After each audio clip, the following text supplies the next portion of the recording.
know who's in the room. So we'll start with Abby. Just your name, company, job title. Hi everyone, here and there. I'm Abby and I am Events and Marketing Director at the GSA. My name is Rebecca. I am a sourcing consultant at KPMG. Hi, I'm one of Rebecca's colleagues. My name is Imran and I'm also a sourcing consultant at KPMG. We sat together, bless you. We're a tag team. Hello, I'm Philip Ellery. I'm a council member. I was one of the people who worked on this project.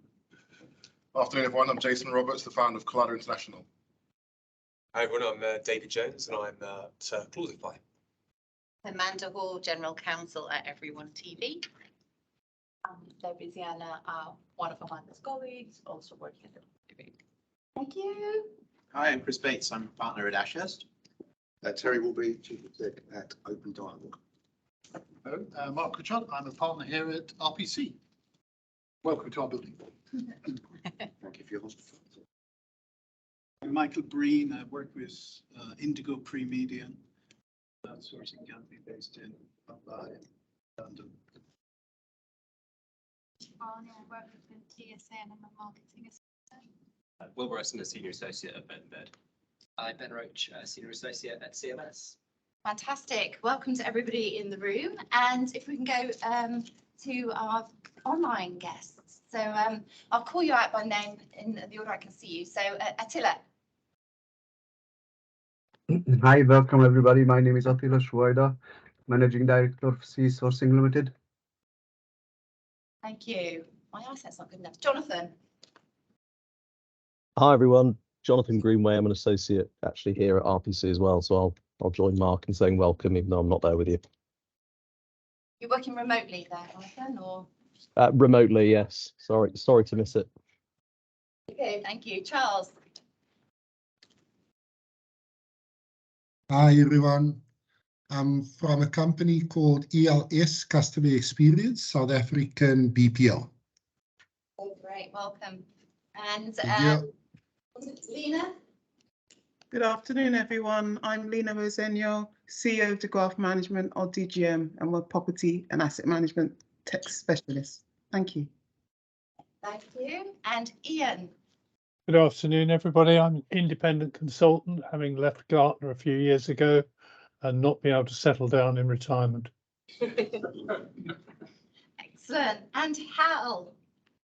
Hi, Hal Breton. I'm a contract standards executive in residence at World Contracting and Commerce, WCC.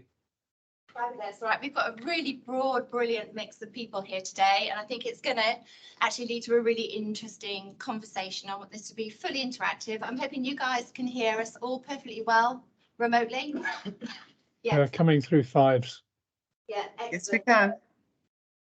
Fabulous, fabulous. So let's make it fully interactive. So first and foremost, my thanks has to go to RPC. So thank you very much for hosting us. I've got to do a bit of housekeeping, not relevant to you guys there, but if you need the bathrooms, they're out by the lifts, just out that way. So please do that. And then please also stay on. I'm going to make you guys really jealous now. We've got reception drinks afterwards overlooking St Catherine's Docks, which was one of my favourite places in London. So thank you, Mark, and thank you so much for all the work you've done on the GSA standard terms. Likewise, thanks goes to Ashurst as well, Chris Bates, partner there. You hosted the introductory session and have been massively involved in the contracting work stream, as has David Jones, Philip Allery and Ian Puddy online. And also I know loads of you have actually been involved in the consultation process. So we've had so many different iterations, conversations, feedback loops in the development of the GSA standard terms. So let me now just open the deck. That's not the deck, that's the microphone. Still to it. It's the deck. Right, it's terrible. Do this. Okay.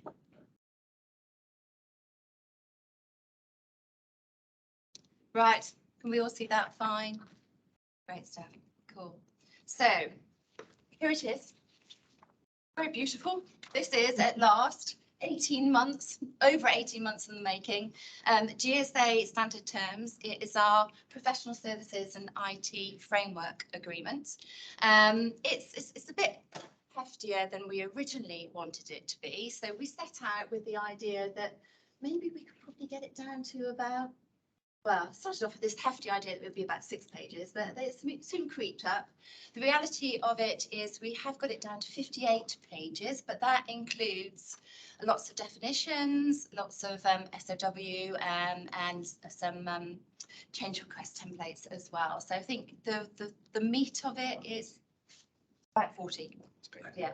I think on the length of it, Kerry, just to from the work stream that was dealing with it, I think where we got to very quickly was an appreciation that this is version 1. And what we need to do is to garner the trust of the industry and to demonstrate to people that, you know what, this is a group of people who actually properly understand this industry and properly understand this, you know, the businesses that you're going to be using this contract in. And once we've got there, there is absolutely going to be a shorter version and a shorter version. So this is an iterative process as far as we're concerned. So while it is, you know, a bigger document and looks more traditional than perhaps, you know, the ultimate vision would be, I think that it's very much for us as sort of the first step towards getting there.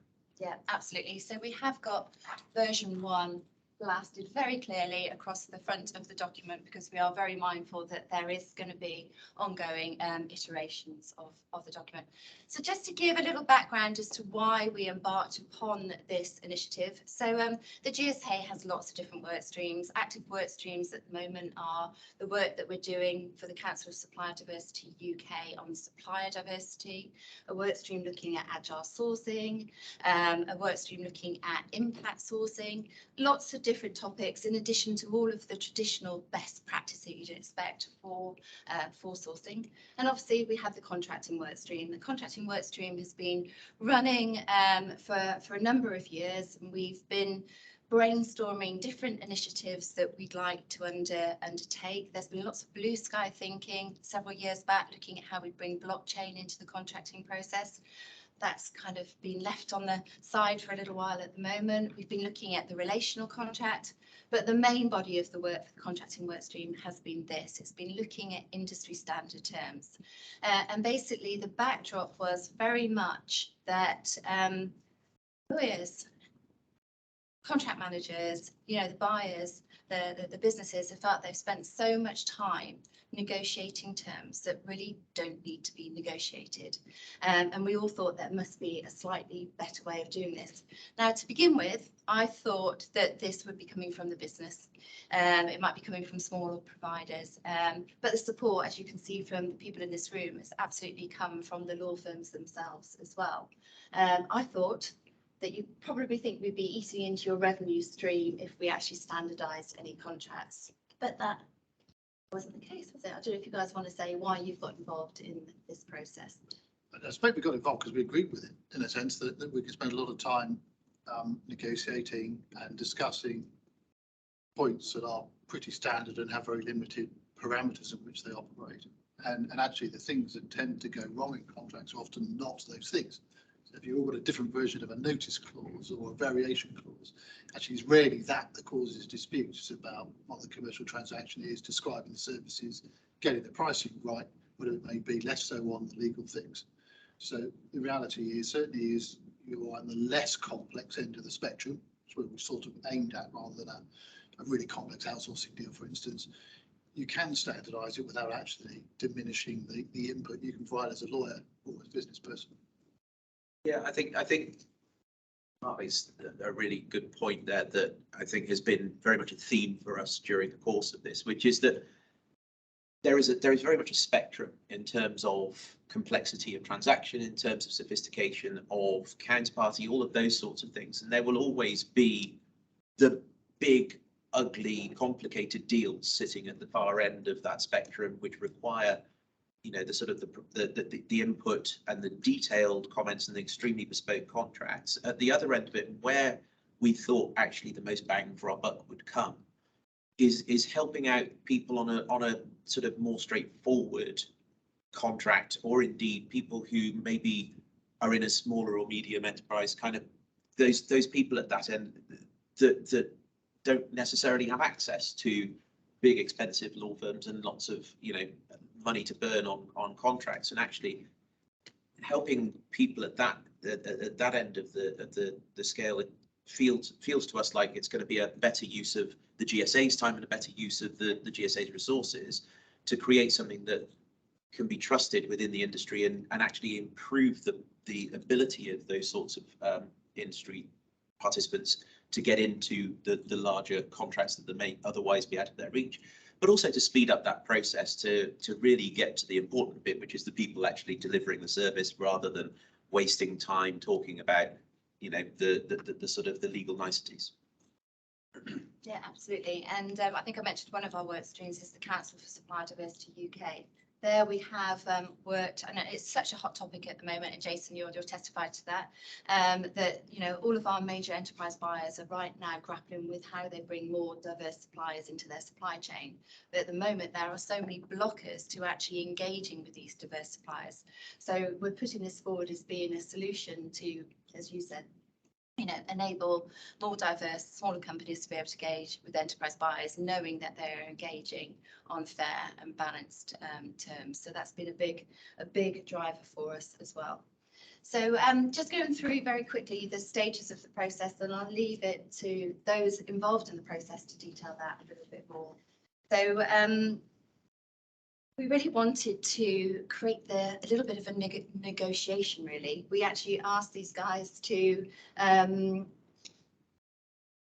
know if it felt awkward really, but to sort of like pretend to negotiate with each other in almost role play. One side pretending to be representative of buyers, the other side pretended to be representative of service providers, so that you could negotiate and come to a balanced view, which I think was a fun process, wasn't it? It was interesting, and actually I think quite quickly we sort of started that way, and then quite quickly we got to the bit where we just dropped the curtain, and we were talking about where do people typically end up. And I think for me it was actually a really refreshing experience to collaborate with lawyers and other professionals in the industry in a way where you're not constantly advocating a position, whereas actually you're saying, okay, this is what we see in the market. This is what we see on the market from the supply side. This is what we see on the customer side.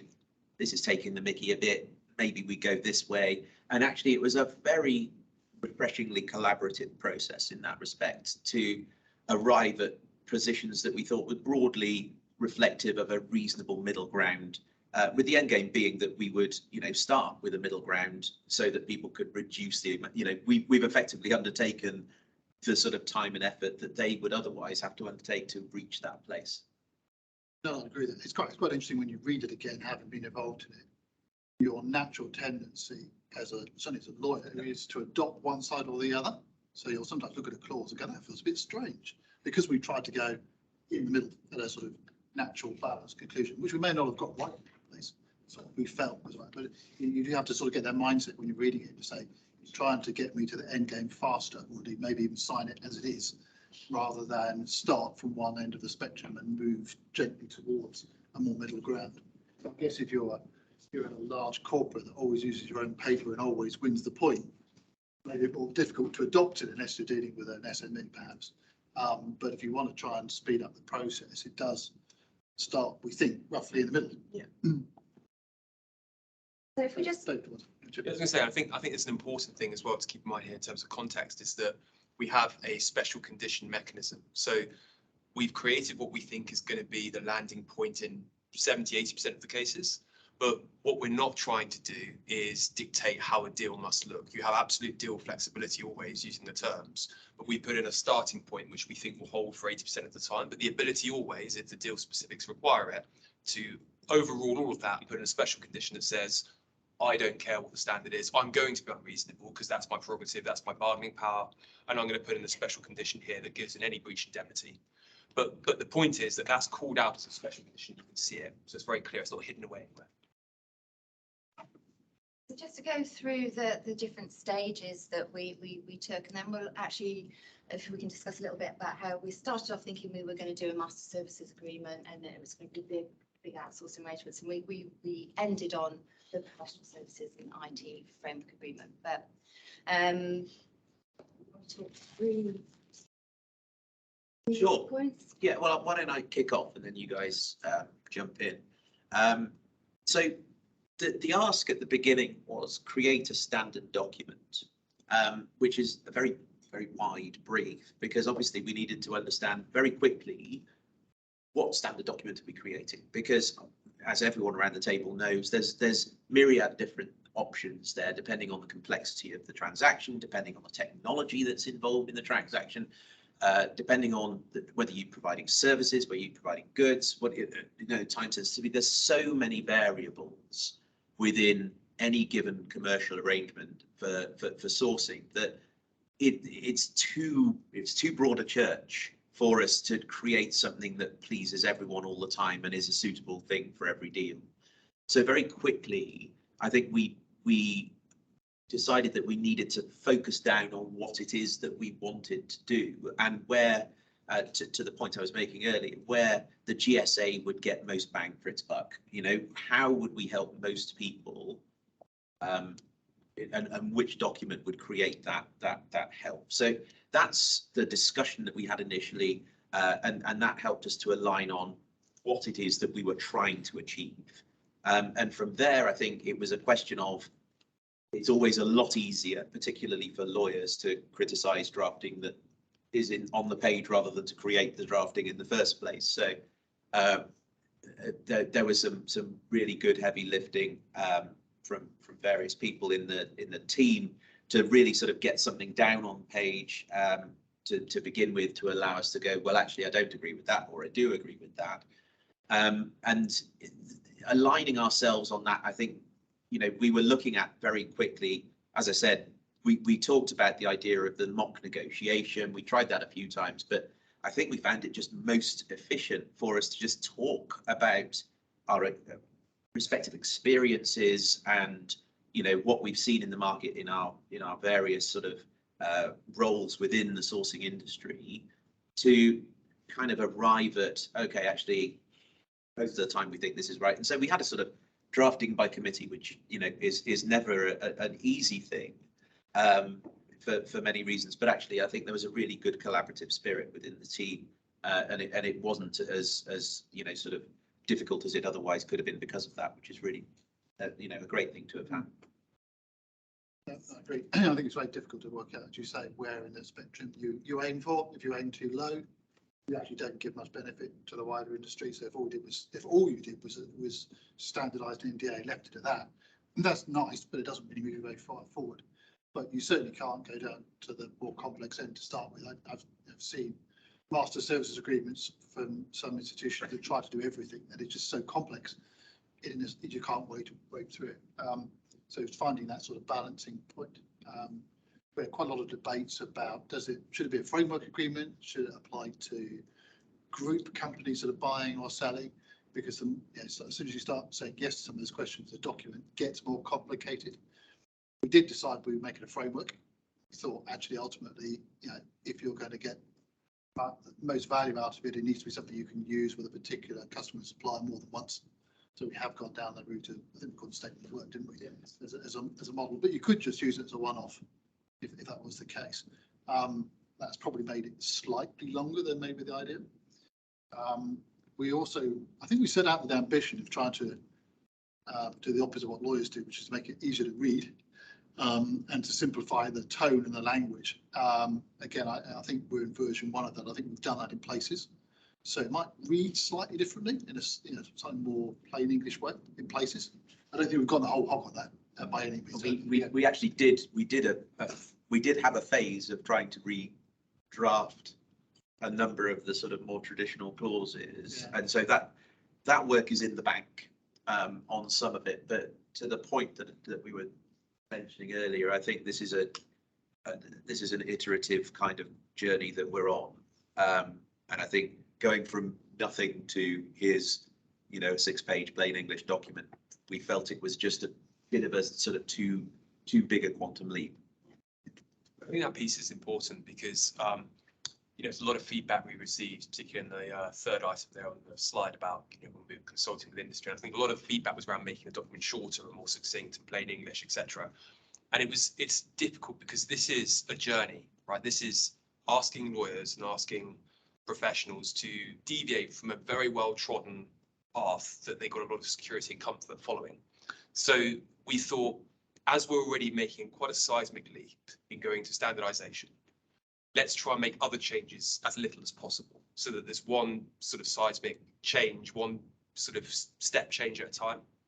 And then obviously once we've got people comfortable with that standardization, then we can look at some of the other changes down the line. But rather than go big bang, multiple changes in one, we felt that probably wasn't the right approach to take.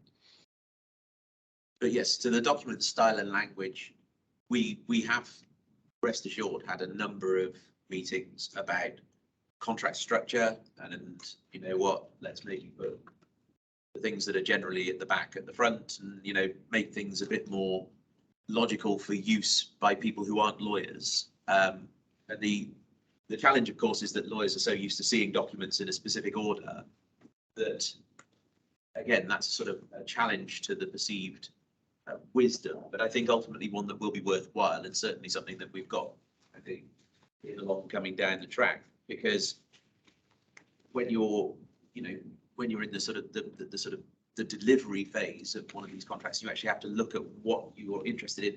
The thing you're most interested in is, what have I got to deliver? How do I invoice the client for it?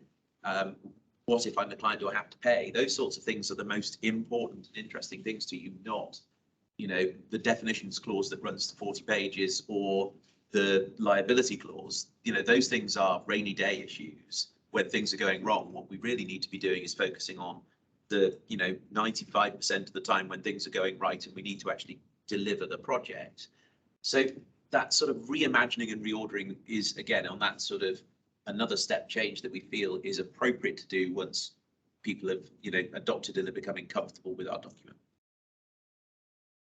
Yeah, so looking at this sort of like consultation with industry, you very kindly, Ash has kindly hosted a similar forum to this, where we there shared the document with the industry and others that weren't in attendance and got the feedback in.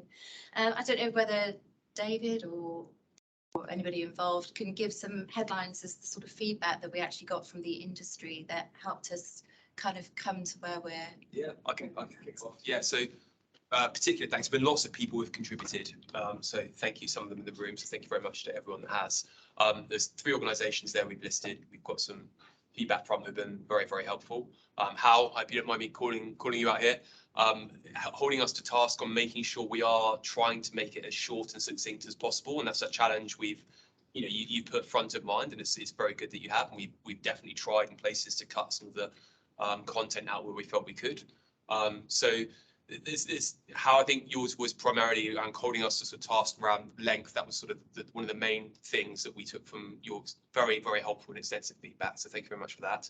And then we had some good comments as well from Antoine and Mitch Moores, who raised points around termination and cross-termination rights, which we revisited and came up with a slightly different formulation, and around sort of obligations and level of onerousness around a supplier to fix things like force majeure events and what level of effort they should undertake to try and mitigate the effects of such an incident. And then Philip, obviously you helping out extensively as well throughout, and always lending a second pair of eyes, review on things and capturing things which in the haste and excitement at the moment we might have missed. So there's 3 call outs I'll make. I don't know if either of you had the others to add to that. I think what was really beneficial from my perspective on the sort of industry input was just it improved the richness of experience that went into the document. We had different perspectives from different people going, well, hang on, why is it written like that? I don't see it like that, I see it like this. And we had comments across a large amount of the document around those sorts of concepts of, well, hang on, I'm not sure about that, maybe it should look like this. That some of them we agreed with, some of them we disagreed with, and maybe we've struck the balance right, maybe we haven't, but that's, again, part of the iteration from version 1 onwards. But I think it was really helpful from my perspective to get those other perspectives in the room on the document as well. Nothing further to add. I think that's it. Did I have anything else from you? Well, only to really go back to the very fundamental principle, which was to try and find that something that was balanced. We really did go, we had huge debates to ensure that we, as far as we could, do that. I mean, obviously you can always improve things, but we were very conscious of the fact that to make this work, in the same way as engineering contracts, for example, have standard forms, and they're well respected. But we kind of went the same way, because if we have the situation where somebody thinks this is actually really a supplier, a customer focused thing, I think we all agree that that's not going to work. We're going to get this to really work, so people can broadly sort of say, I can live with that. That's okay. Done. Move on. So that was a really big thing. It's a thing we need to keep in focus. And obviously going forward, we'll just have to see how it goes, and obviously ask people to continue to comment on that basis. I think you bring up a very valid point there, that we're not the industry leaders in having done this. I mean, the GSA is obviously, but I mean, we're not the first industry to have done this. So you've got it in engineering, you've got it in construction. Why are we a bit slow or behind in doing it? Are there any sort of like blockers that might stop this being adopted? I think it's probably, well, I mean, there are a number of reasons it might be. I mean, one thing that comes to mind for me is the point that I made earlier, that actually a construction contract is by and large, get me a thing, I'm going to build it for you. There are potentially a few more nuances to the sourcing industry. There are more, it's a broader church of things that could be done, and therefore potentially it is less suited at the high abstract level to that sort of standardization approach. And that was the challenge that I alluded to at the beginning, of trying to decide where within that sourcing market we should sort of focus for this first exercise, to create something that could actually be used again and again, and diversify the appeal and the offering of the document as far as we could, with it still remaining relevant with the industry. Perhaps, and I'm completely open to challenge on this, but perhaps other industries such as the sort of construction industry are more suited to that kind of standardization, just because of the sort of the sort of reduced breadth, perhaps.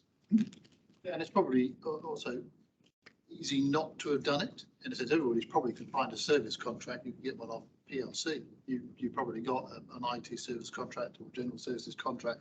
Most lawyers would have off the shelf. So in that sense, it's quite easy to start from your usual position. And we've just sort of happily gone along that route.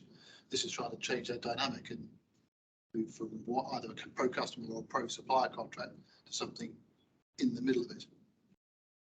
So it may just be, it's suited us not to in the past. I think it's also, you haven't got the weight of the particular industry really pushing for it, like construction. Everyone's in there, the players, it's a small group, and you can push and make your voice heard because there's an impact all of you are invested in. Whereas this, when you're buying professional services or IT services, every organization does that. So you lack that focus because everyone does it. It's a problem that everyone has. There's no kind of sense of, this is our group, we need to make this happen. It's a pain that everyone just accepts as being something that you have to put up with as in business. Probably mobilisation in engineering, construction, you've got huge numbers of people and resources and bricks and stuff. You've got to mobilise those fairly quickly. So you kind of need the structure pretty much set out to sign up fairly quickly, so you can actually call those resources down, I suspect. Also, I think construction is very highly regulated, so it's a lot easier and more important that they do have one formulated agreement rather than the other agreements. Also more international and it's more diverse. So many different players. There's no small group of players. Usually everybody in this room represents the services. I think that's why there's no standardization as yet. There is now. Right, thank you. Right, just got one more slide and then we'll go into some questions.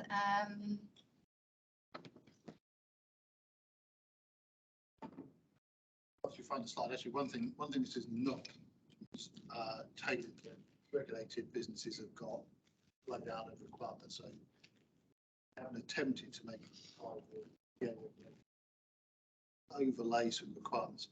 Doesn't mean you couldn't use it for that. But probably have to have a schedule of variations to pick up the specifics.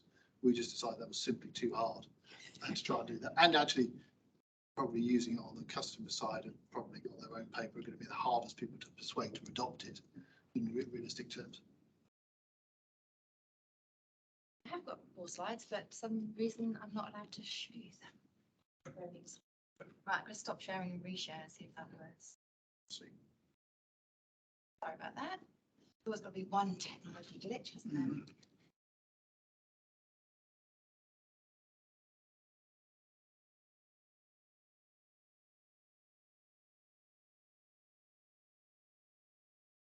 Yeah, that's what it was. Wonderful.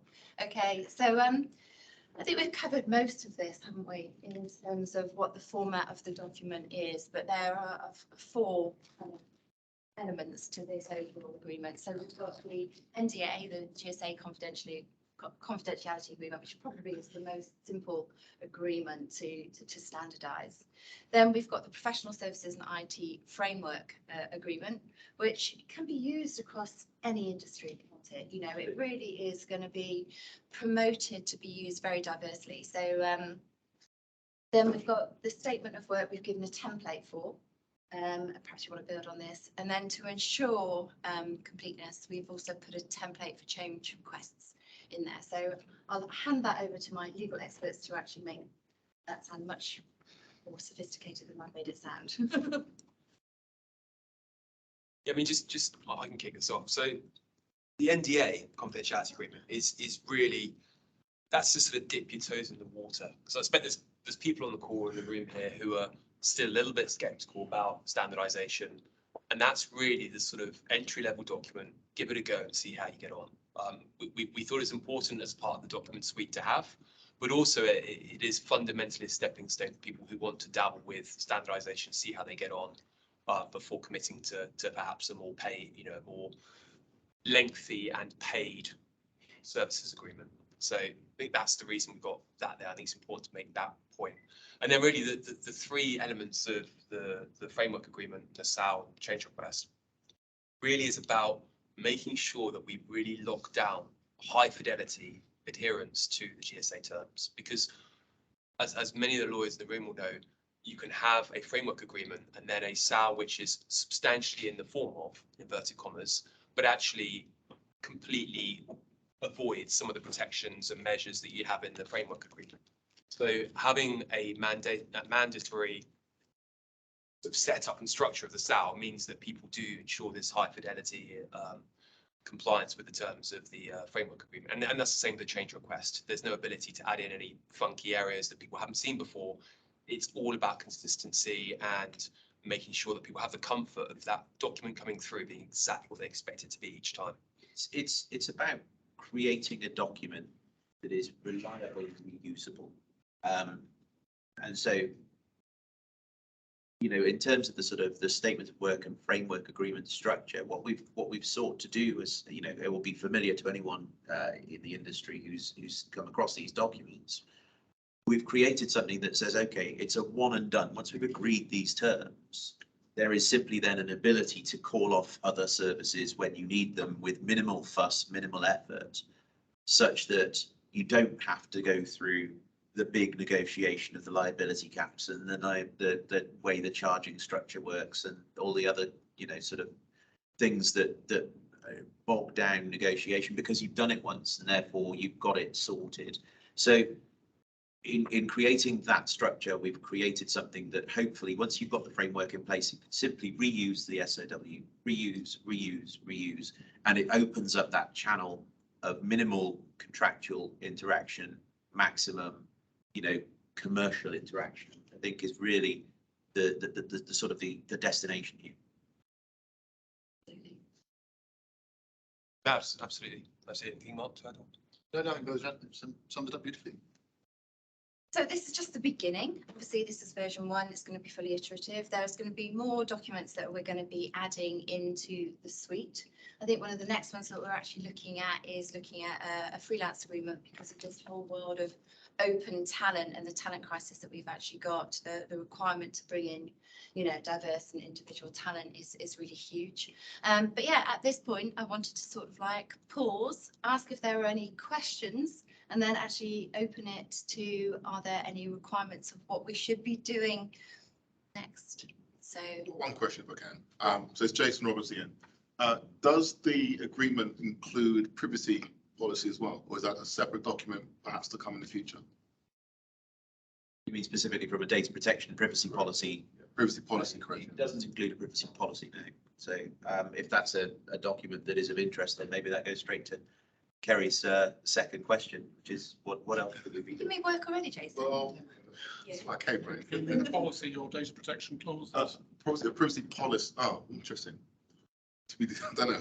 So if you're holding client data, Yeah. And how you use that data needs to be a privacy policy.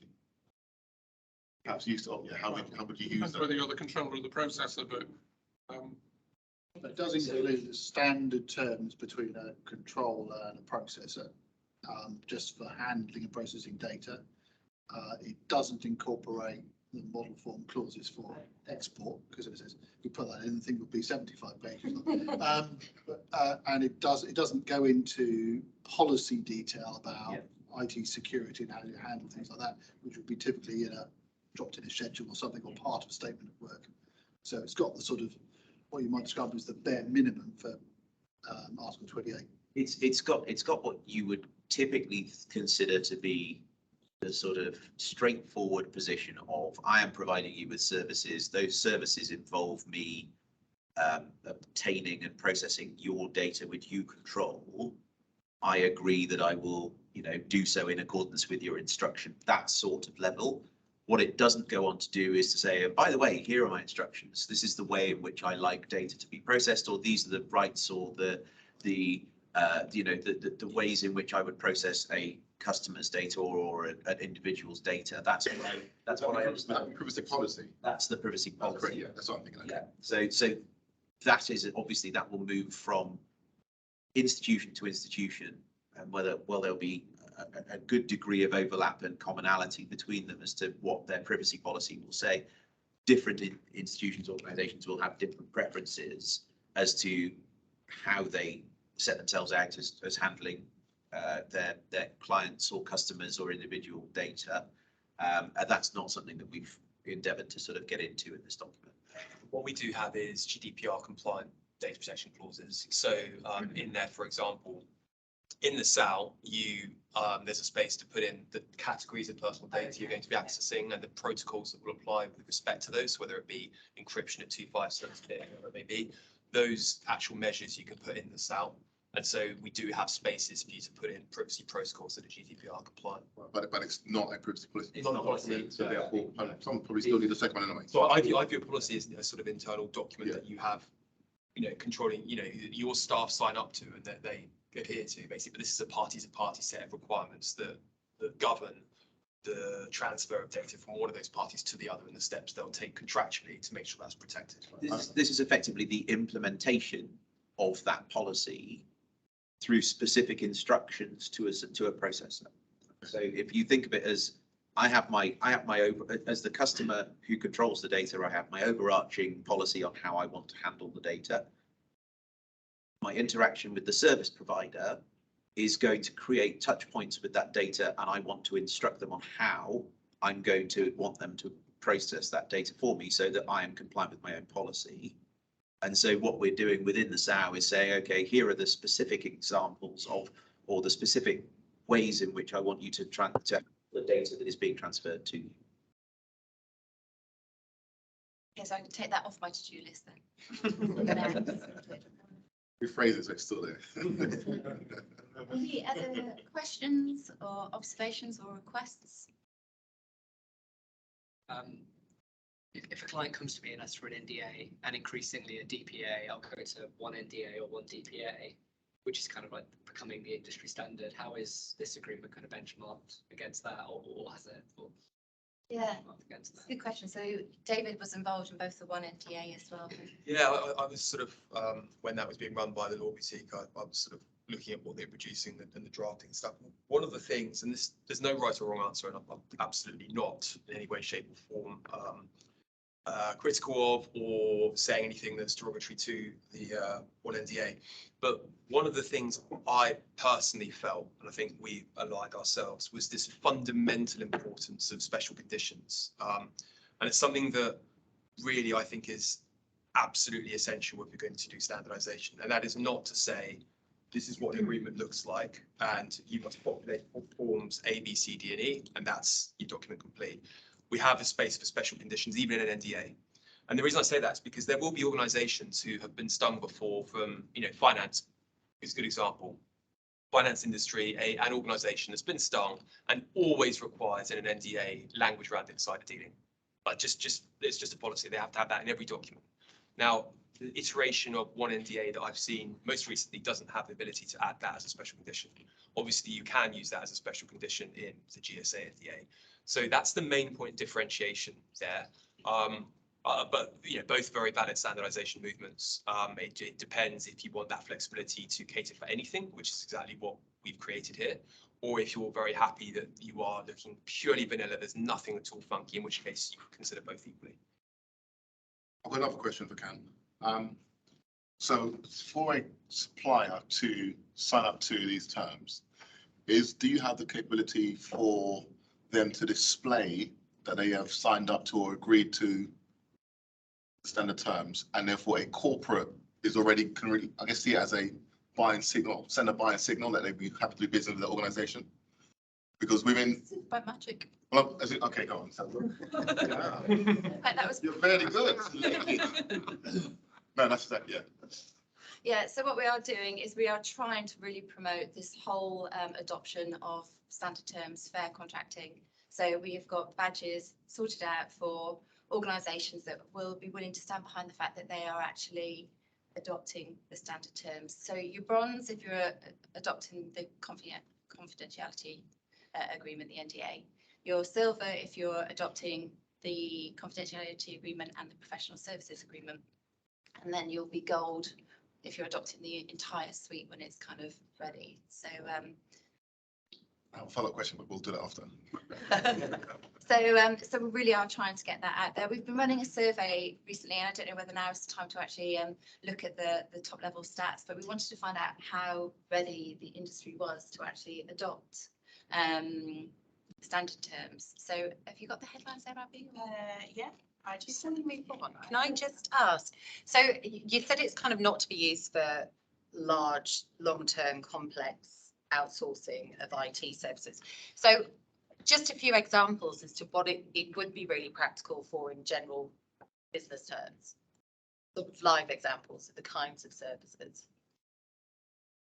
I can take a on that to start with. So when we were talking about and to your point earlier, Chris, about what standard document, we were looking at what is the output, what services are we catering for? And we very quickly centered on the fact that it was going to be project based. So the language we're speaking in is deliverables, milestones. We're not talking about service levels and ongoing service provision. So the document is structured for a project of finite duration where there's an end deliverable or output. It's not around, can you do my IT outsourcing for 3 years? Here's the service levels I wish you to adhere to. That's not at the moment what it does. Okay. And the reason for that is because there's just such a breadth of diversity across a sort of a bespoke outsourcing arrangement for business process, IT services, whatever it might be.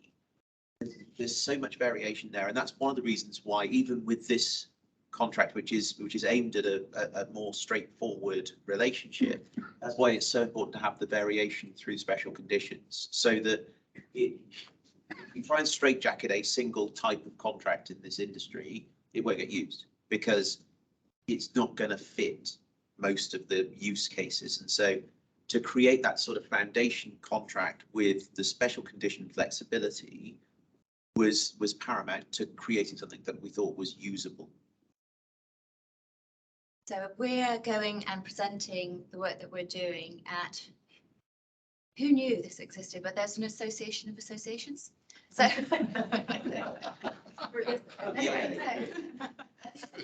associations, so we can actually get this out to as many associations as possible. So whether they're accountancy associations, marketing associations, professional services associations, we really are trying to get it into the hands of a really broader services industry. And as the Global Sourcing Association, which is all about, you know, outsourcing and partnering, you know, we think that our industry standard terms could be incredibly beneficial for those people working in accountancy, marketing, or any of those service-led professions. So, so yes. Amanda, if that's a point, you know,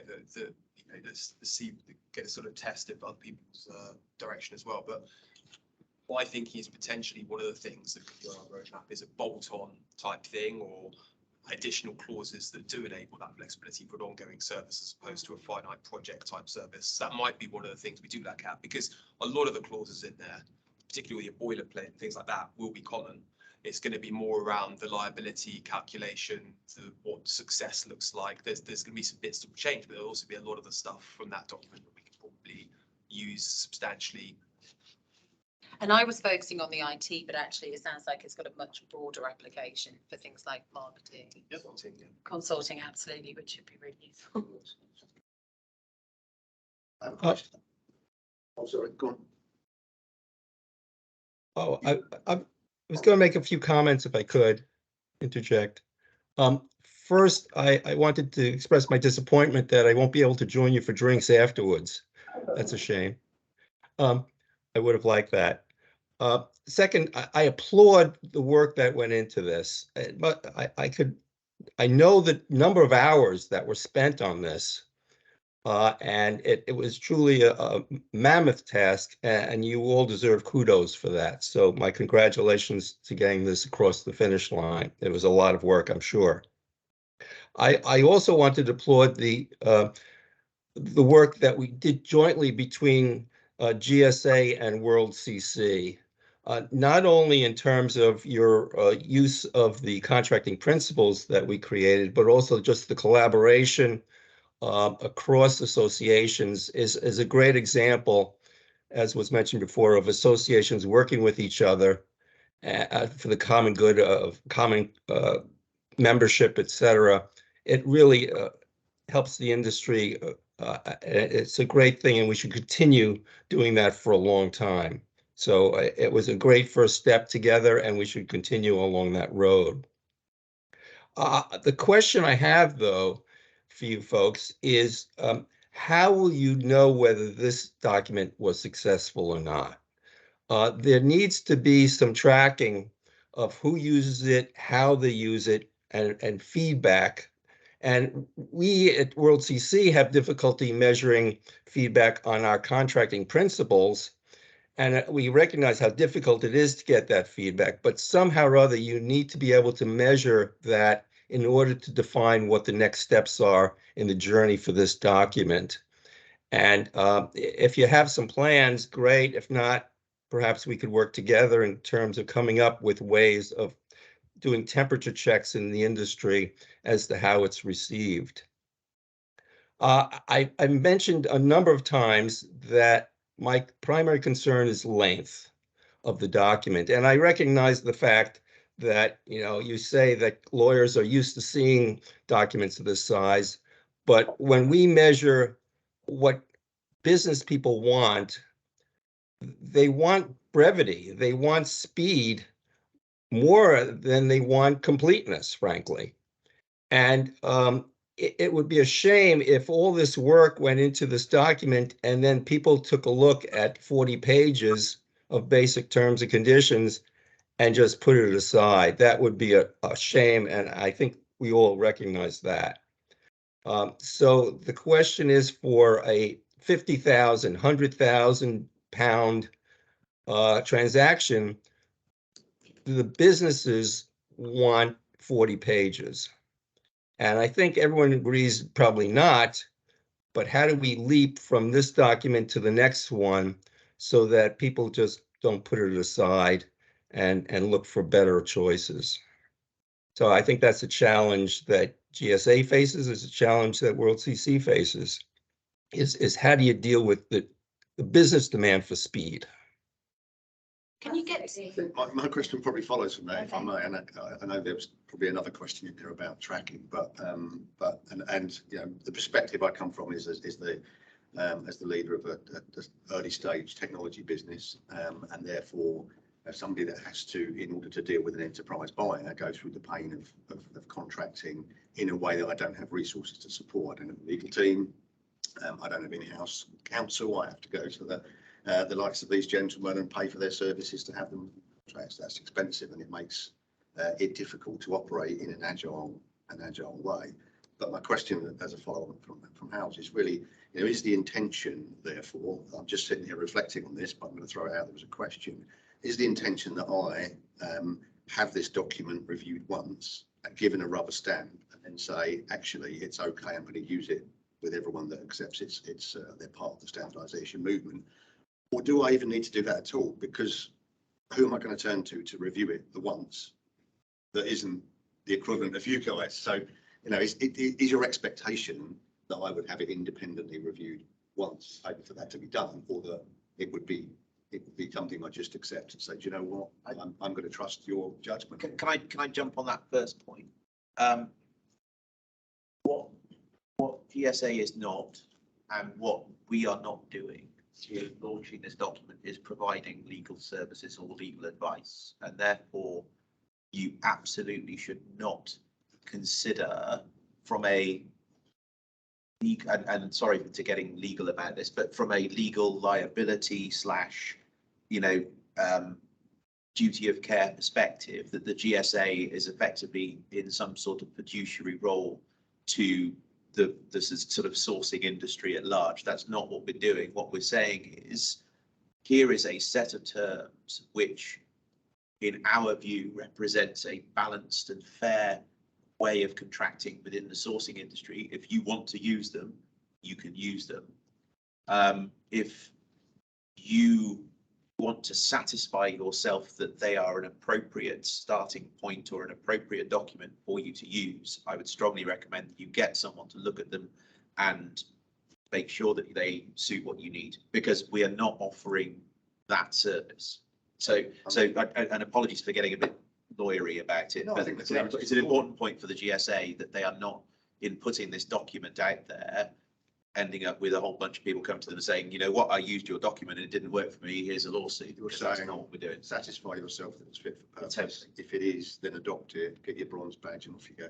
Exactly right, yeah. So to the answer there, isn't there two partnerships then? The corporate that signs up to the standard terms, and then the supplier who says we're going to leverage the standard terms.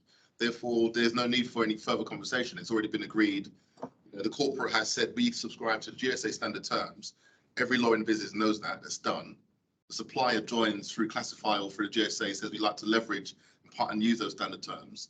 It should be just a schedule at the back of the contract that's added, isn't it? Or am I missing something? That's absolutely where we want to become. Okay. Right? That's the aim of the whole process, is to create a position where you can go, oh right, so we're using that contract. Everyone knows what's going on in there. Hence the badges. The power of the badges is exactly that. The badges, exactly. And yeah, so that absolutely is where you want to be, but that moves you away from the traditional model of reliance on legal services and, you know, dare I say it, the professional indemnity insurance policies of law firms, if they get it wrong, is not something that is supporting and underpinning this. So I think that conversation is kind of a bit of an all or nothing, right? It's sort of, do I just fly by the seat of my pants, or do I get a full legal review? I think there's a kind of middle ground, which is, one, to your point, Terry, it's review once, use many. I do think that a lot of organizations will look at it and go, I've got the framework reviewed the first time. I've got some advice from my lawyers the first time as to the sorts of things I need to watch for when I'm executing subsequent statements of work. And I'm going to take a call that I'm okay with that. Like I know there's an inherent risk whenever you sign off on a SAL, but if I've got my guardrails from my legal counsel, I can invest in that review once and I can use it many times. So I think that's kind of where we'd like to get to, which is where people just literally, you invest, that's an investment up front. And then thereafter, and this comes to one of Hal's points, the business's desire for a shorter document becomes realized because their document is the SAL. So the whole 40 pages disappear. The definitions largely disappear. You have to consult with them, and the other schedules disappear. The templates schedules disappear, and you're working with the SAL. So your commercial document is effectively an 8-page document. So I think that's kind of where we'd like to get to, which is that you do enable that business kind of ease of, it's a purely commercial document. And to the point you both just made, that you've got a set of T's and C's which you've taken comfort from, they're signed somewhere, they're locked in, and there's a limit to how much harm you can do in a commercial SAL thereafter. Just to go back to your point, when you do give it to one of your lawyers to review and see if it's fit for purpose, really, you've got to point out that this is actually a balanced view. They're not to start trying to negotiate things that go back. No, absolutely. It's not for negotiation. It's a locked document. Can I just ask a question? How often will you update contracting terms? So obviously, like I think the JVC is a construction one. They're updated. So how often? So obviously, every time something changes in legislation, we'll be updating it to make sure that it's completely aligned with that. But we're looking at about a 6-month reiteration process. Once it becomes, we'll get some feedback earlier, so probably update it more frequently to begin with until it sort of settles, and then once it becomes a settled document, any change in legislation or probably an annual refresh would be the cadence we'd be looking at probably. Because that's the way the civil, the engineering contracts, I mean, they are relied upon because they have standing committees, so that people can know that they're always up to date. They keep track of industry developments, legal developments, etc. One of the purchasing organisations sort of did something a bit similar to this a few years ago, but the trouble is they didn't really kind of keep it going, so it didn't get the street cred that it was something that you could always turn to. So something I've mentioned before, that's the way the standard the engineering people work. So to me, we have to do kind of the same thing to get that street cred. We need a standing committee, but Conscious that we didn't answer Hal's question about tracking. I was going to come on to that now, actually. Yes. So yes, Hal, we're all up for ongoing collaboration. So thank you for everything that you've done, and we're up for working with you closely to get this out there and to get important, as you said. But yes, we do need to check who is using it. So that comes to two different points, really. We want to make everybody have full access, and this is for everybody to use. You don't have to be a member of the GSA, because that would not work in the favour of standardisation. We're trying to put it out to every other industry association and organisation out there. But with that comes the inherent risk that people take it, cut and paste it, and use the bits of it that they like and the bits of it they want, and then they start editing it, and before you know it, people are saying they're working to GSA standard terms and they're working for something completely and utterly different. So we are making it freely available for companies to use, but they would then have to go back and double check against the GSA's website that they were still actually working to GSA standard terms. So we are announcing a collaboration and a partnership with Clausify, which is a standardisation platform. So we'll be able to see exactly how many people are actively using the contract if they subscribe to going to use it via the Clausify platform. Outside of that, the only thing we've got is to be able to track the number of people and organisations that actually download it and perhaps share back and get us to authenticate that they've actually used the GSA standard terms, which is a fairly clunky manual process. So we've got a cool digital process, which David is quickly going to share with you. Do you want to pass that down to David? Thank you very much. Right, so as Kerry just said, it's going to be hosted, the GSA term is going to be hosted on Clausify, and that, to your point, Hal, enables us to get some really quite exciting and interesting stuff. One is, of course, some quite good volume metrics on number of uses, number of successfully closed agreements. We can also look at the time from when they first downloaded a document to when it was signed, so we can get some good data around deal closure cycles and how much time's been reduced, and we'll be able to publish all that sort of data. But it also makes sure, I think this is very important, that the GSA terms remain, people retain a high degree of fidelity to them, and they maintain their standard throughout. So what we don't want to do is just have a standard out there in a Word document that people cut and paste, change, edit, take liberties on, and effectively create a slightly changed version of their own home standard for house standard for. That's not the intention. The intention here is to make sure that people do adhere to the standards and that the document retains its integrity. So on that, there are lots of technology platforms out there, as I'm sure many of you know, but most of them are around digitizing the current process, not leveraging a standard document. So I put that as akin to the future of the horse being an electric horse. You still have the same problems, right? You still have a one-sided document that comes across, or if it is purported to be a standard, the first thing you're going to do as a lawyer is do a delta view or a word comparison to make sure it is indeed the standard you expect, which is just time consuming and creates churn, right? So the idea here, because of course, we'd rather go from horse to car rather than horse to electric horse, which is a step change, which is standardization plus digitization of platform. So Clausify is purposefully built around the GSA standard terms. So you cannot change stuff that shouldn't be changed. It will literally be locked in. You can change the variable elements that we permit to be changed, but nothing else can be changed, which gives you the confidence that when you get a document through Clausify that is the GSA terms, it is exactly what it should be and it's the latest version. Freezing issue that you had, I think, here, Kerry, as well. Could it be a time lag? And to your point, just while that's happening, to your point, how as well, the other thing that I'm super excited about, maybe a bit nerdy in admitting this, but the thing I think is really cool about what we can do here is we can start capturing some of the data that people populate in the document. Now, that will always be, to be absolutely clear, on an anonymized aggregate basis. We will not be identifying party X as providing this information or divulging confidential information about a particular party that you can recognize that party's positions from.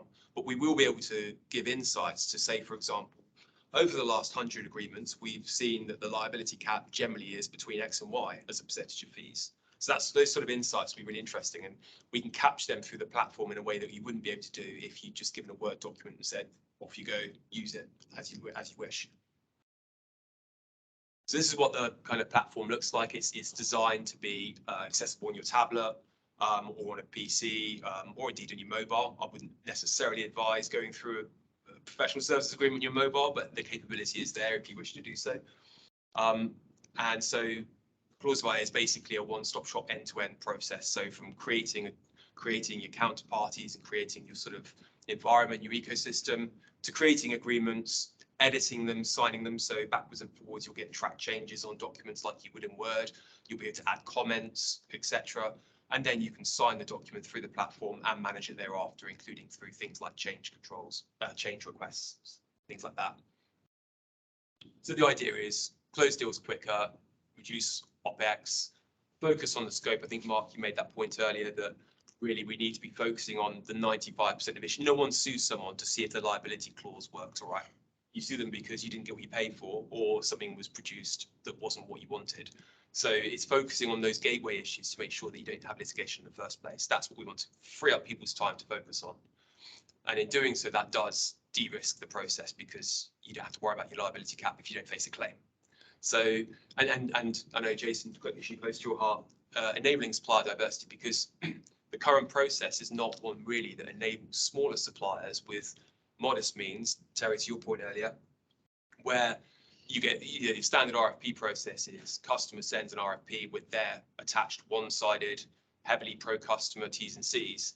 And that is kind of an exclusive process because unless you're an organization that's got your own legal resources or deep pockets, you might be put off by that process because the cost of review against your opportunity cost is one where you think either I just take a punt and sign it, which I don't think is in anyone's interest, or I'm going to rule myself out of this process because it just doesn't make sense for me. So here's a few, I'm just going to run through quickly a few things. So track changes will appear, so you'll be able to see exactly what's changed in the editable areas. So you'll see there, locked text is the first bit, then there's the editable field in the box. If someone changes the editable field based on what you sent out originally, you'll get that back in track changes with an action item against it to flag for you exactly what's changed. And the idea, again, coming back to the original point, is we're all for deal flexibility, absolutely 100% behind that. But transparently so.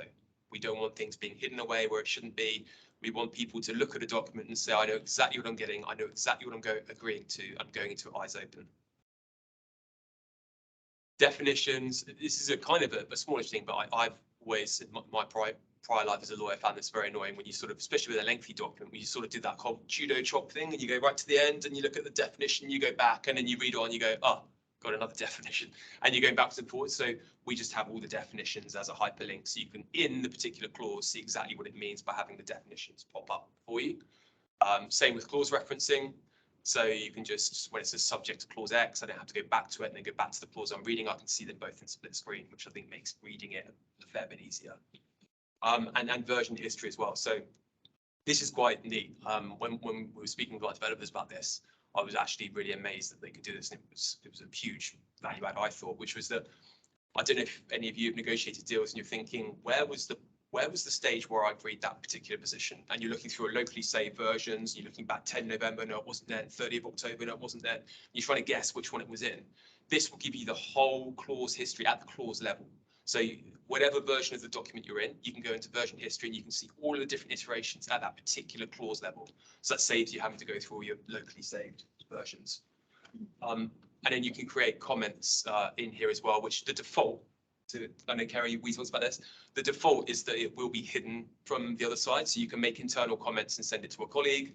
And then only if you're ready for that comment to be seen by the other side, would you uncheck that box, and then it can be a client-facing or supplier-facing comment.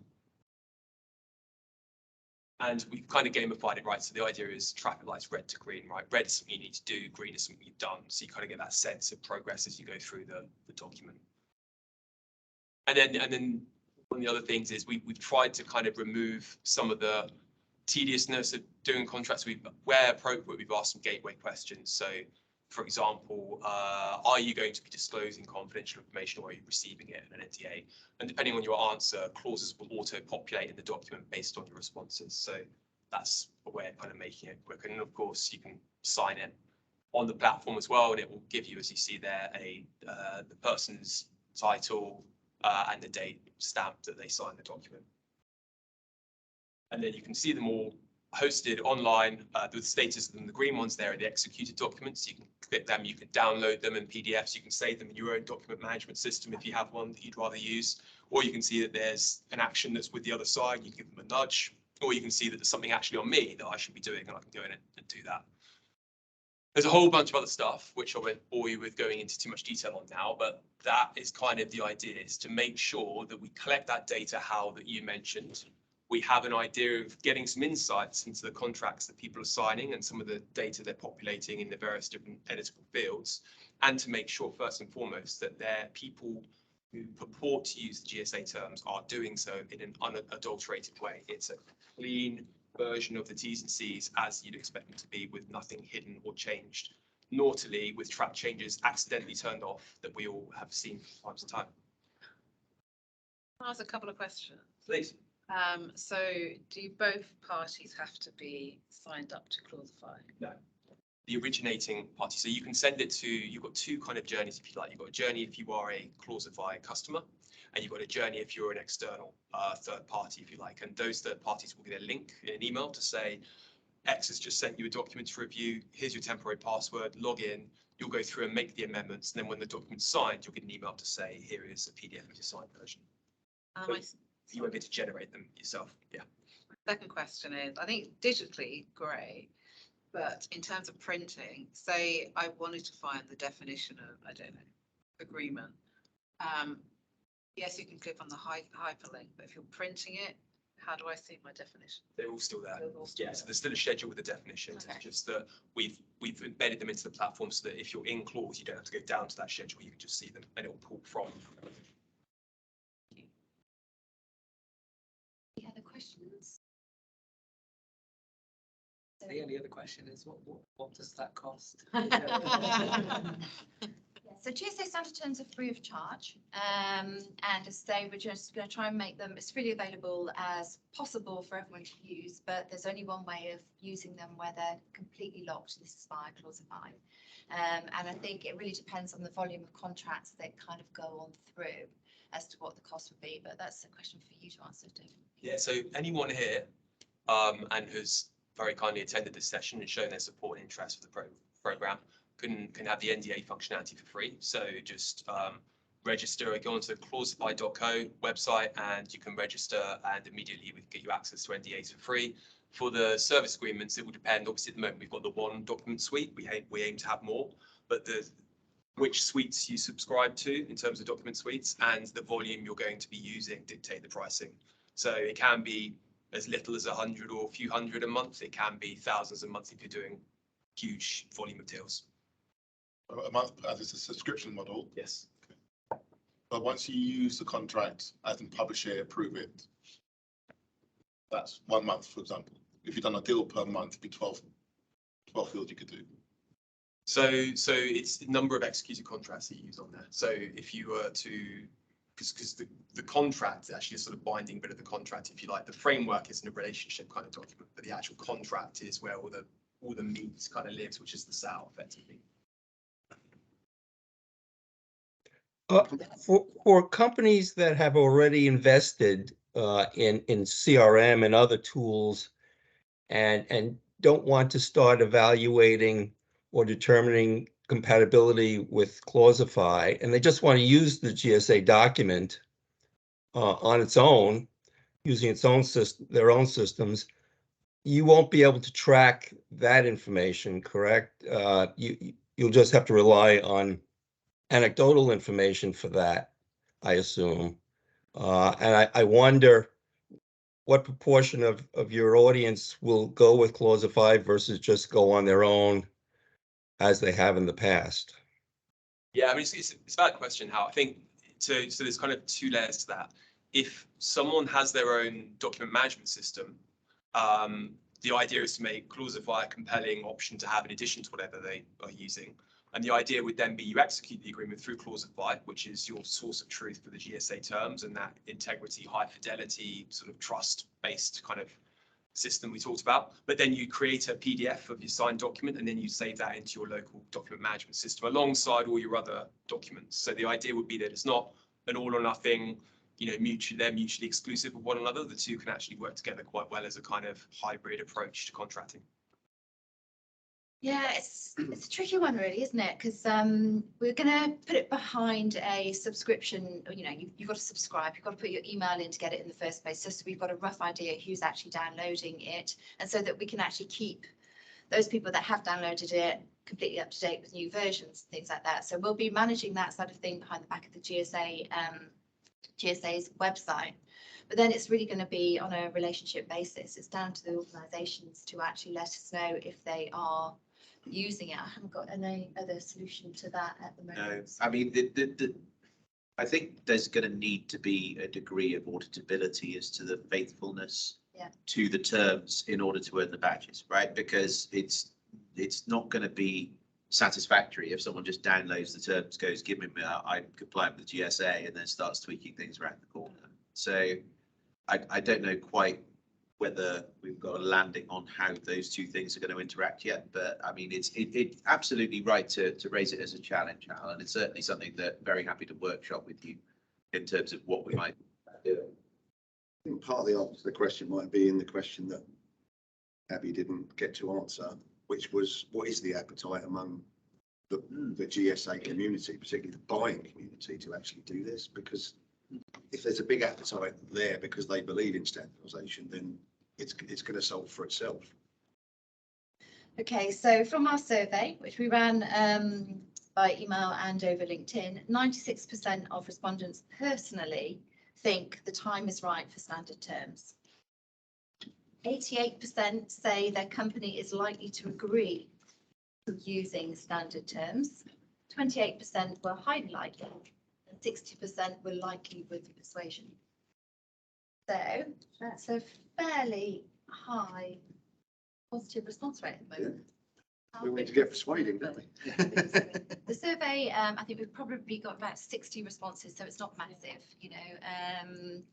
and it was about 4 questions. And the additional question was, what were the blockers? And I think from memory, the main blocker was the fact that our legal team won't let us. And the second biggest blocker was that we've already negotiated and spent money on our own standard terms that we don't want to deviate away from. So it feels like it's a movement thing, isn't it? You've got to get people on both sides of the equation saying, I would really like to do these, use these, and a buyer saying, or both. You know, if a buyer says, I'd really like to use these, frankly, we're as suppliers, we're all going to go, all right, yeah, that's fine. It's the other way around. It's us pushing it on buyers. It's going to be a bit more.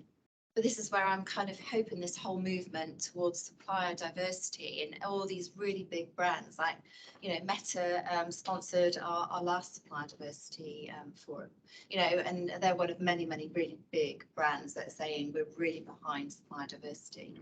But then they've got to put their mouth where their money is. Is that, can you say it that way around? I don't know,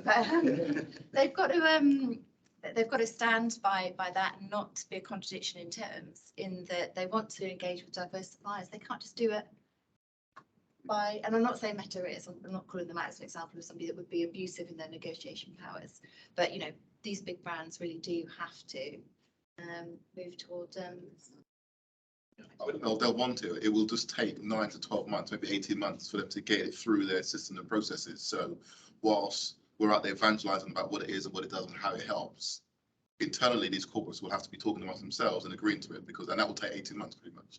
So it won't be quick, but if we can get enough voices talking about it, I'll certainly be talking to my guys about it as well. But I'd like to move the conversation away from a binary, do we do it or not? Like it's a big bang and you sort of turn your back on the traditional way of contracting and you go, I'm all in on standardization day one, sign me up and I'll do all my contracts. I don't think that's the realistic. It's not what I would, you know, despite the fact Clausify is my baby, so to speak. It's not what I would be advocating to anyone. I would be saying to anyone, the responsible approach to adopting standardization is to start with NDAs, see how you go. Then you might have a particular spend threshold that you're comfortable contracting the professional services agreement through. And then when you look at that and you get comfortable with that, you can start increasing the spend threshold and start increasing your appetite for taking that on. But certainly, I mean, even though I would have a very much a vested interest in saying go all out day one, that's not what I would actually be saying. I don't think that's a responsible way to start using technology. I would start bit by bit and start gradually moving there, rather than it's going to take me 12, 18 months to big bang switch everything to standardization. I don't think that is a sensible, realistic way for people to engage with standardization. There's two ways to create standardization. One of them is a regulatory body imposes a standard position. We don't have that in this industry. The other way is effectively grassroots adoption and conversion through time and trust. And that's the, you know, those are the two routes that are available, and one of them is not available to us. And therefore, if we're serious about this, I think it is a case of spreading the word and just getting people over the course of time comfortable with the terms and trusting the process that we've set out to you know, and using it. Stating the obvious is it's the procurement departments that kind of drive this. Although you sort of said legal won't let us, that's not, in my experience, necessarily true. So, you know, one big retail organisation that's gone down a line of producing what I would call reasonably fair standard terms, because they just basically want to get stuff done the way we do. So, but that organisation was very procurement driven, because it was retail, a supermarket basically. So it's and procurement departments have quite a lot of power these days. So those are the people we need to get on side at the risk of stating the obvious. I guess we need to find one that's kind of, you know, friendly to us and be prepared to be a public supporter. Curiously, it may be opportune timing, because even the Metas of the world are probably going to be looking at how efficient they can be in the way they do things. We've probably gone past the point where they will throw money at everything, or Google or that. They're all probably going to have to get a bit more efficient. So it may be an opportune time to be persuaded them. Again, pick up David's point, not to suddenly go from 0 to 100% adoption. Try this out, because this might actually help you as much as the supply community. But yeah, you need to get some momentum behind it, don't you? So in a way, the best thing to do would be, as you say, is to get a few bigger players to start using it in a tentative fashion to get some momentum behind it. Excellent, right. So I think we're kind of at time, if not overtime. Was it supposed to go until 5:30 or 5? 5, but I'm really sorry that we over. The champagne symbolise all the bubbles. So yeah, I just guess one last quick poll of this audience is, how ready is this audience to now actually take this back to their procurement departments or their legal departments, or, you know, whoever the powers that be are, and say, look, have a look at this. Are we ready to accept industry standard terms? So I'm going to go the traditional show of hands way, and who's willing to have a look at it and hopefully use it in earnest. 2 hands up just to make it look really busy. I think we owe it on the basis that we really love the concept because we put ourselves behind it, but ultimately, well, I mean, for our internal processes, it might work. You know, I mean, Ashurst is a procurer of services in the same way as anyone else, right? From that perspective, if she was interested in getting involved. Excellent. All right. So without further ado, I will call the meeting to a close. Thank you so much for joining us virtually and globally. So really appreciate it. And we will carry on that collaboration with you, Hal. And Ian, thank you for the work that you did on it. Really, really very much appreciated. You've been very quiet for you, Ian. But yeah, I have. Unfortunately, I'm a formal carer for my wife these days, so she's not very well. well, sorry to hear that. Sorry to hear that. So sending her our best wishes for us. I will. I'm allowed to join you today, so that's good. Thank you. Thanks for joining. And again, huge thanks to RPC for hosting us this time, Ashurst for hosting us last time, and for everybody else for joining. And I think the drinks are just through. A bit across the way, yeah, in that sort of black corner of the building. Great job, guys. All Good right, work. Yeah, congratulations. And enjoy the drink after. thank you. Thank you.